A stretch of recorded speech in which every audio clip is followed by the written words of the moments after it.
네, 이제 세 번째 영역, 영유아 존중, 상호작용, 지원입니다. 자, 지금까지 1, 2 영역까지 했고요. 자, 이제 세 번째 영역으로 넘어갈 겁니다.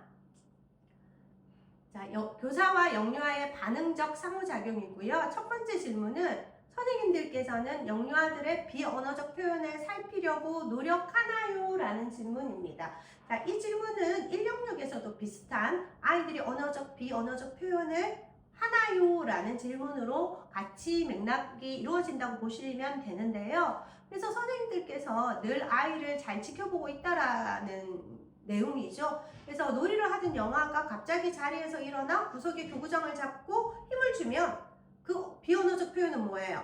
아, 땡땡이 응가하고 있구나 라고 선생님이 아실 수 있잖아요. 그런 거죠. 그리고 유아들은 놀이 중에서 게임에서 진 유아가 속상한 표정으로 구석자리를 이동했을 때 다가가서 공감해주고 다시 해볼 수 있도록 선생님께서 지원해주는 거 역시 비언어적 표현을 살피려고 노력한 사례라고 할 수 있겠습니다. 네, 두 번째, 우리 반 영아들이 자신을 표현하기 위해서 사용하는 다양한 소통 방식을 알고 있나요? 라는 질문이고요. 영아의 개별적인 발달차가 있으니 어떤 아이들은 언어가 잘 되지만 아직은 비언어적인 방법을 더 많이 사용하는 친구들이 있습니다. 그래서 선생님들께서는 아이들이 화장실 가고 싶다라는 어떤 그 아이만의 표현 이런 것들을 잘 아시죠? 그리고 또 유아라 하더라도 언어는 되지만 잘 표현하지 못하는 아이들이 있을 겁니다. 그래서 그 아이들과 계속 소통하면서 어떻게 하면 그 아이 마음을 알아차리고 그 아이가 소통을 잘 할 수 있는지 늘 지켜보는 선생님의 관심, 그런 것들이 이 소통 방식에 대한 대답이 될 거라고 봅니다.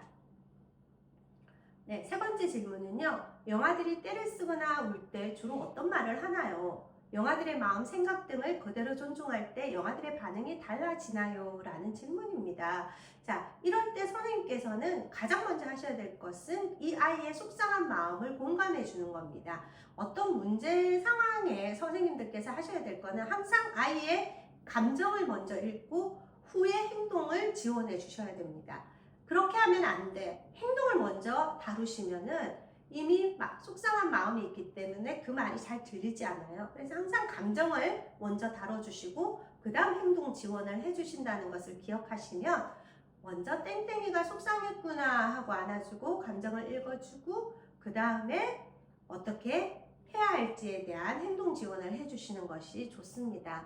아이들은 자신이 공감받을 때 편안한 마음을 가질 수 있기 때문에 그 다음 행동으로 이어질 수 있는데 공감받지 않고 야단을 맞거나 선생님으로부터 지원받지 않으면 아이들의 반응은 점점 선생님으로부터 멀어지게 되는 거죠.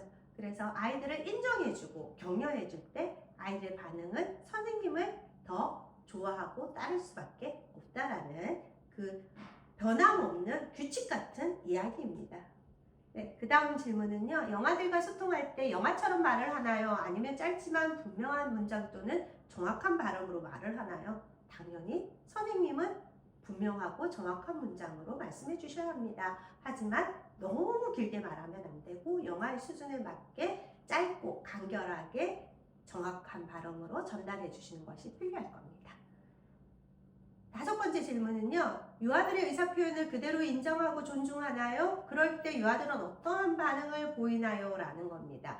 자, 유아들이 이제 자신의 생각을 이야기하기 시작하는데요. 그때 선생님께서 인정해주지 않으면 이제 이 아이들은 자신의 생각을 이야기하는 힘을 잃을지도 모릅니다. 그래서 이 시기에는 아이들이 어떤 생각이든 충분히 이야기할 수 있도록 교사는 항상 유아들과 편안한 분위기를 형성해서 소통해 주시는 것이 필요합니다. 그 이유는 아이들은 자신의 의견이나 생각을 인정받을 때 자유롭게 의사 표현을 하게 되고 그때 바로 자존감이 형성된다고 볼 수 있겠습니다. 그래서 아까 비언어적인 의사 표현에서 유아반 아이가 게임에서 졌을 때 굳은 표정으로 가만히 자리에 앉아 있어서 더 이상 게임에 참여하지 않고 삐쳐있는 모습을 보고 선생님께서 기분을 읽어주고 공감해 주었더니 씩 웃으며 나도 또 같이 하자 이러면서 아이가 다시 게임에 참여하는 모습을 보였다는 사례 역시 그 아이의 감정은 우리가 옳고 그름이 없습니다. 감정은 항상 그 사람 거기 때문에 그 감정은 인정해 주는 것이 필요합니다. 그래서 뭐 그런 일로 삐지노 이게 아니라 지금 속상하구나, 이기고 싶었는데 마음대로 되지 않아서 실망했겠구나 라고 그 아이의 마음을 읽어주신 다음에 그 아이에게 다시 해볼 수 있도록 선생님께서 제안해 주시는 것이, 그렇게 할 때 아이들은 선생님이 나를 인정하고 지지해 주고 계신다는 마음으로 선생님을 더 좋아하게 되지요. 네, 6번째 질문은 영아들과 유아들과 소통할 때 아이들의 반응을 살피며 대화를 이어가나요? 역시 마찬가지로 말과 행동, 표정, 몸짓, 아직 언어가 되든 되지 않든 그 아이들이 보이는 모든 표현을 세심하게 관찰해서 충분히 읽어주고 공감하면서 대화를 이어나가는 것이 정답이겠죠. 네. 7번째 질문은요. 영유아들과 상호작용할 때 억양, 목소리의 톤을 상황에 맞게 조절하거나 정확한 발음과 문장으로 말하려고 노력하나요? 라는 겁니다. 자, 영아들의 놀이와 현재 상황을 고려해서 그에 맞는 말투와 소리의 높낮이를 사용해서 아이들이 듣고 이해하기 쉽게 몸짓이나 손짓을 함께 사용하기도 하죠. 그래서 이때는 선생님이 입모양이 정확하게 보일 수 있도록 눈도 마주치면서 상호작용하시는 것이 필요합니다. 네. 8번째 질문에서는요. 영유아들이 놀이하면서 스스로 배우는 유능한 존재라는 점에 동의하나요? 라는 거고요. 영유아들은 스스로 배우는 유능한 존재라는 사례를 제가 앞에서 이야기를 충분히 해드렸다고 생각합니다. 그래서 아이들이 자신만의 방식대로 놀이하는 순간들을 선생님이 찾아서 그 순간에 그 능력을 믿고 지지해 주는 것이 필요합니다. 자, 유능한 존재, 유능감이라는 건 뭘까요? 유아들의 능력이 있다. 네, 유아들의 능력은 한계가 없다. 영아들도 마찬가지입니다. 그래서 아이들의 능력은 한계가 없다라는 마음이 바로 유능한 존재라는 점에 동의할 수 있는 첫 번째 믿음이라고 생각합니다. 아이들이 놀이를 스스로 선택하고 그 선택한 놀이를 자기만의 방식대로 놀이할 수 있도록 선생님께서 지원해 주시는 것이 바로 이 아이들이 유능한 존재라는 것을 나타낼 수 있는 기회를 보장받는 거라고 생각하실 수 있겠습니다. 자, 아까 제가 말씀드렸던 솔방울에 물감을 칠해서 찍기를 준비했지만 이 아이들은 솔방울을 가지고 딸기라는 새로운 도구로 변화시켜서 케이크 위에 꽂아서 생일 축하를 해나가는 아이들의 모습, 유능한 존재 맞습니다. 네, 그 외에도 우리 표준보육과정 해설서에도 보면 유능한 존재에 대한 사례들이 많이 나와 있을 걸로 알고 있습니다. 네, 영유아의 놀이에 적절하게 개입하나요? 그럴 때 영유아들의 놀이가 지속되나요? 아니면 영유아의 놀이가 중단되나요? 라는 겁니다. 자, 이때 선생님이 가장 중요한 포인트는 일단 기다리고 지켜보면서 교사의 개입을 최소화하는 것이 필요합니다. 자, 저희는 실제로 그 색깔에 대한 그 놀이가 이어져서 선생님이 볼링핀이 색이 너무 알록달록해서 볼링핀을 교실에 한 곳에 제시를 하였는데, 선생님은 색깔을 보라고 볼링 놀이를 하면서 색깔을 보라고 제시를 한 거와 달리 아이들은 자기만의 방식대로 논다고 했죠. 그래서 아이들은 그 볼링 핀을 가지고 주스라고, 딸기 주스, 오렌지 주스라고 얘기하면서 음식점 놀이로 변화해 갑니다. 이것도 역시 마찬가지로 아이의 유능감의 사례가 될 수도 있고요.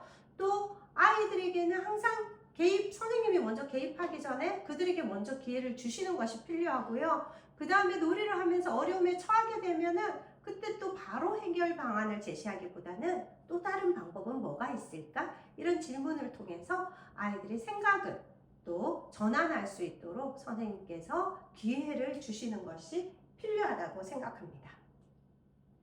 영유아들의 다름을 존중하는 말과 행동을 할 때 영유아들은 어떤 반응을 보이나요? 입니다.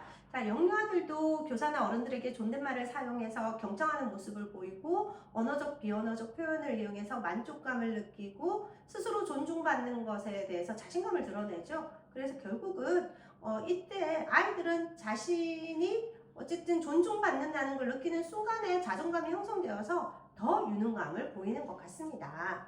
네. 3-2 영역, 영유아 또래 간 상호작용 격려입니다. 영유아들이 서로의 관점을 인정하지 못하고 다툼을 할 때 선생님은 어떻게 하나요? 라는 질문에서는요. 영아의 경우는 언어적 표현이 서툴러서 신체적 공격을 할 수 있기 때문에 일단 선생님이 개입하셔서 안전을 확보한 다음에 아이들의 감정을 수용하고 그들이 이해할 수 있는 긍정적인 모델링을 해주시는 거고요. 유아들은 각자의 놀이가 존중받는다는 경험을 할 수 있도록 충분히 인정을 하고 감정을 공감해서 놀이를 할 수 있도록 하고 있어요. 그래서 그 사례로 빨대 블록으로 한 그룹의 유아는 자동차를 만들고 또 다른 그룹의 유아는 냉장고를 만들어서 놀이를 했는데요. 서로 자신들의 작품이 더 멋있다고 다툼의 소지가 있었지만 결국은 이 아이들이 서로 그 작품을 다 인정하면서 자기들이 만든 자동차에 또 자기네들이 만든 냉장고를 싣고 이삿짐 센터 놀이로 확장되어서 또 다른 놀이를 함께 이어가는 모습을 볼 수 있었습니다. 그래서 이런 것들이 또 아이의 유능감을 느끼는 순간이기도 하고요. 다툼을 할 때 선생님이 빠르게 개입하기보다는 아이들이 스스로 해결할 수 있는 기회를 줬을 때 더 좋은 놀이로 확장될 수 있는 기회를 만날 수 있다고 생각하실 수 있겠습니다. 영유아들이 차별하는 말과 행동을 할 때 선생님은 어떻게 하나요? 자, 이때는요, 아이들은 이런 게 중요한 것 같아요. 얘들아, 놀이 속에서는 뭐든 될 수 있어. 놀이를 하는 동안에 우리는 뭐든 될 수 있어. 그래서 틀렸다기보다는 이 친구의 상상 속에, 생각 속에서 만들어내는 거야. 그래서 우리는 놀이 속에서 뭐든 될 수 있기 때문에 서로 생각이 다른 거지 이 친구가 틀린 거는 아니야 라는 말로 수용할 수 있는 기회를 주시는 것이 필요할 것 같습니다.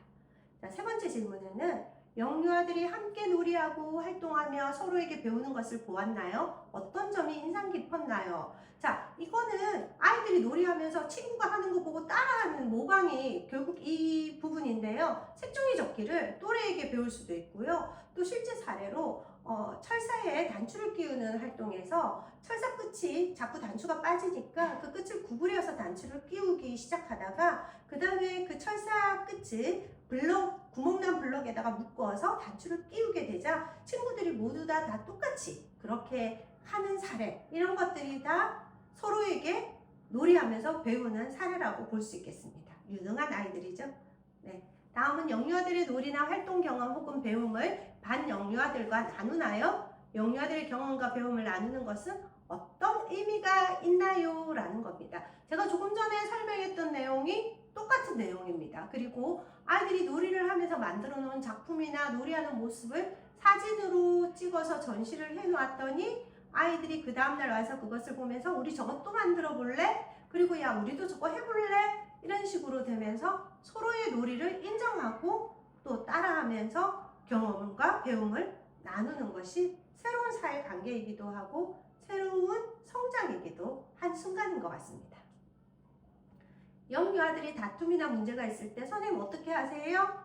영유아들이 문제를 해결할 기회를 주나요? 아니면 선생님이 해결책을 제시하나요? 라는 질문이고요. 아까와 똑같은 내용입니다. 선생님의 주도로 문제를 해결하기보다는 아이들의 상황을 충분히 공감하고 이야기를 들어준 다음에 자기네들끼리 너희들은 어떻게 했으면 좋겠니? 라고 해서 먼저 해결할 수 있는 기회를 제공하고 그럼에도 불구하고 해결이 되지 않으면 교사가 일정 부분을 개입해서 해결할 수 있도록 도우면 되죠.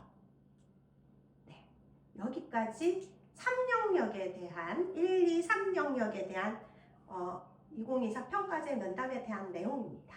오늘은 여기까지 하고요.